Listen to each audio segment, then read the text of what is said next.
Salam sejahtera Malaysia. Terima kasih kerana bersama-sama di dalam channel ini.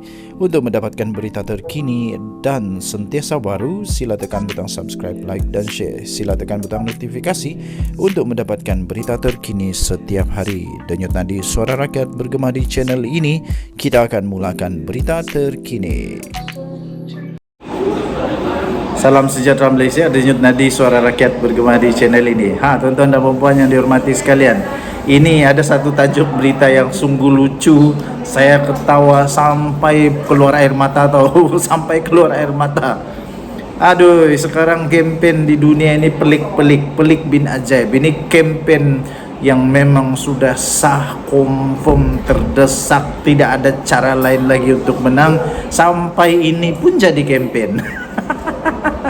Tiba-tiba calon pas tiba-tiba menurut tajuk ini yang saya tempelkan di sini nih, tiba-tiba saya nampak dia kongsi tajuk, dia dikongsi pula keputusan SPM anak yang dapat 11A.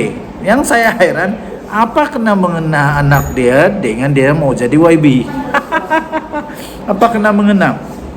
Ya, mungkin saya faham, mungkin dia mau bagi tahu kepada pengundi bahawa kalaupun dia tidak berpendidikan, dia tidak pandai tulis surat, tidak pandai tulis laporan, tidak pandai untuk buat ucapan, tidak pandai untuk buat kertas kerja, dia mau bagi tahu mungkin anak dia boleh tolong tulis surat, tulis ucapan, tulis laporan, tulis kertas kerja.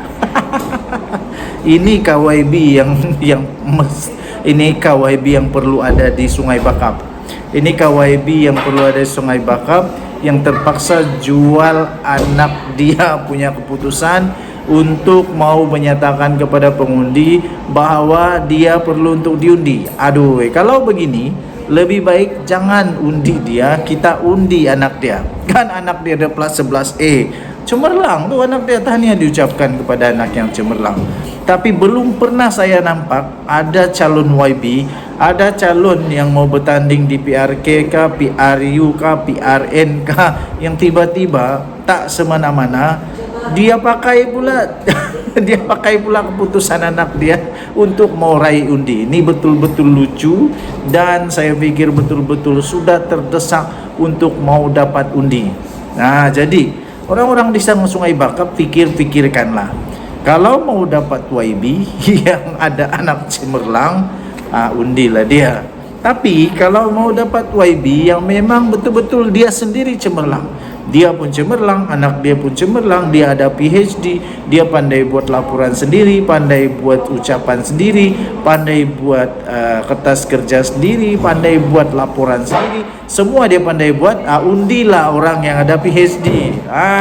Bukan kita mau merendahkan, tidak. Saya hanya hairan, apa kena mengena mau pergi kempen dengan bagi tahu kepada dunia bahawa anak dia dapat 11A di dalam SPM.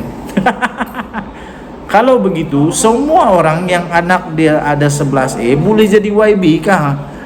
Bukan begitu. Saya fikir tidak sesuai. Dan tidaklah tidak kenal lah.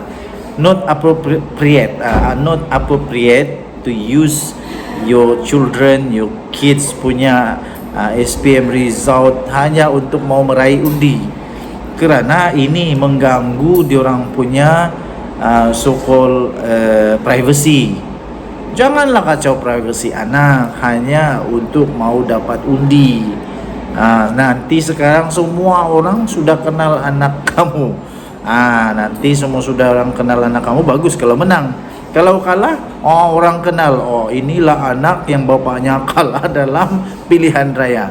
Tidakkah kesian macam begitu? Aduh. Jadi senang saja simpulannya kepada semua pengundi-pengundi di Sungai Bakap, pikirkan panjang-panjang sebelum mengundi. Pikirkan panjang-panjang sama ada kamu mau ada YB yang anak cemerlang, atau kamu mau yang YB yang dia sendiri cemerlang, anak dia cemerlang, keluarga dia cemerlang, dia ada track record yang bagus, dia ada pengalaman yang bagus, dia ada semua yang bagus-bagus untuk menjadi sandaran kepada rakyat di Sungai Bakap. Terus terang, saya walaupun saya bukan ahli PKR, bukan ahli Pakatan Harapan, bukan. Saya bukan ahli mana-mana parti, tapi kalau saya ditanya, saya mau undi siapa? Saya mau undi yang doktor. Saya mau undi yang doktor karena nanti dengan harapan orang-orang di Sungai Bakap otaknya semua macam doktor-doktor. Tidaklah nanti jadi ISO pula, manusia tiba-tiba jadi ada ISO. ISO bangunan pula tuh, bangunan kilang. Macam mana ada orang boleh beri sijil ISO kepada manusia? Memang pelik bin ajaib. Dan tadi Suara Rakyat bergema di channel ini, jangan lupa tekan butang subscribe, like dan share. Malaysia kita punya, cintai Malaysiaku, kita jaga kita. Bye bye.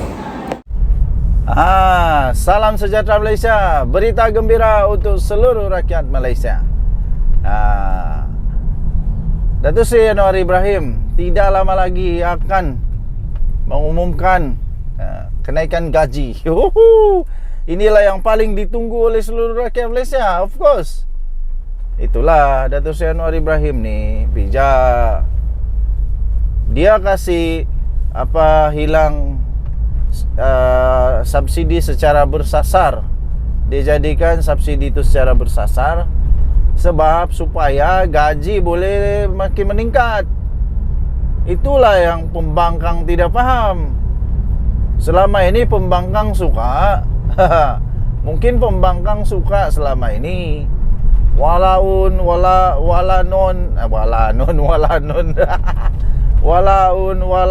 waladin suka kalau harga minyak tidak dinaikkan. Itu pun diesel saja pun tidak dinaikkan, tapi gaji susah mau naik. Tapi Datuk Seri Anwar Ibrahim bijak untuk mengelakkan orang-orang yang maha kaya jadi terus kaya, eksploitasi semua kekayaan negara Malaysia. Maka subsidi jadilah bersasar. Itu pun diesel saja pun. Untuk kereta orang-orang kaya, mana ada kereta kancil pakai diesel, mana ada motosikal pakai diesel. Jadi untuk orang-orang yang pakai diesel, itu memang dia punya kereta besar punya lah, confirm besar punya kereta.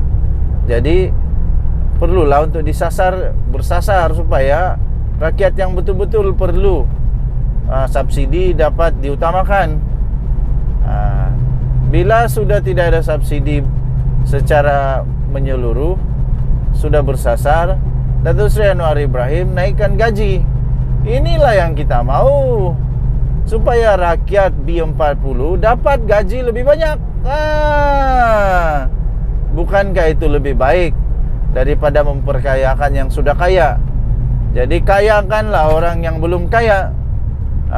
Ditambah kalau gaji bertambah, kalau digaji-gaji kaki tangan kerajaan B40 semua tu naik gaji, banyaklah boleh dipakai. Bukannya fikir tentang minyak. Saya pun heran juga sebenarnya. Yang bising sangat pasal minyak bukan orang-orang yang bukan orang-orang yang kaya raya. Yang bising sangat adalah orang yang naik motosikal.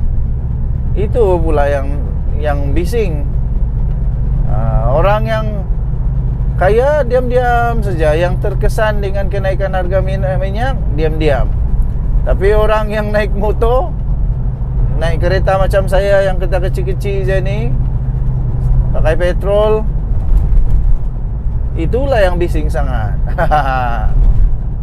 Jadi kita harus bersyukur kerana kita ada peluang untuk menikmati lebih banyak wang hasil daripada subsidi secara keseluruhan itu sudah jadi bersasar, dan itu boleh dikembalikan kepada rakyat. Perbelanjaan kerajaan yang berbilion-bilion itu untuk subsidi itu boleh kembalikan kepada rakyat. Jangan risau, Datuk Seri Anwar Ibrahim pasti sudah ada rancangan dia sejak awal lagi untuk backup plan. Apa yang jadi kalau sudah dimasukkan subsidi ini dan dijadikan subsidi bersasar, mesti dia sudah ada backup plan macam mana untuk meningkatkan kemampuan rakyat. Jadi janganlah panik. Jangan panik. Dan tadi Suara Rakyat bergema di channel ini. Jangan lupa tekan butang subscribe, like dan share. Bye bye.